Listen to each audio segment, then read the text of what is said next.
I talked to Smokin' Joe, my favorite name for Harry Reid. He's a boxing enthusiast to me, like Joe Frazier, so I call him Smokin' Joe. And I asked Smokin' Joe, why don't we do the farm bill? We can do the farm bill. The chairperson of the committee wants to do a farm bill. We have a good farm bill. It passed the committee in basically 2.5 hours. That was amazing. And he said, we don't have time to do it. And I said, yes, we do. We can do it in less than 3 days. And he didn't believe me. He said, it would take 2 weeks. We hadn't done anything in terms of regular order. What do I mean by regular order? I mean that the Senate would actually pass a budget instead of mowing the lawn, and basically do the appropriation bills, all of them on time, and that each committee of jurisdiction, either an authorizing committee or the appropriations committee, could work together, meet the deadline, then have a conference with the unruly House and see if we couldn't get something done. That doesn't happen today. What happens today is that we have not had a budget in 4 years. We don't do appropriation bills. We do an authorizing bill every once in a while, the Farm Bill, the Defense Authorization Act. There was a Water Act that passed that way. But we convinced Harry to do it.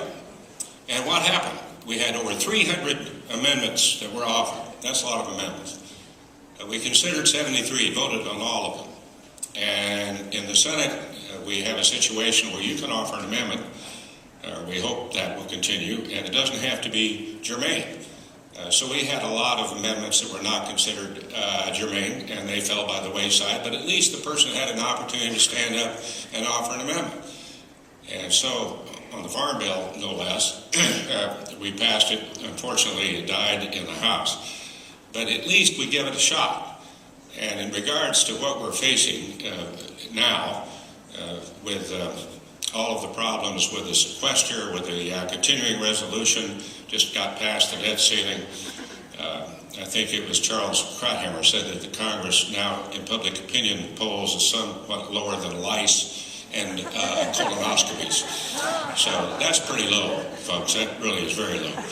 So it's the process in which we passed the bill to avoid the fiscal cliff. It's the process by which we approach the debt ceiling, and now it's the process again with the sequester, which is looming, and that just is a real problem. As you know, we passed H.R. 8, the American Taxpayer Relief Act.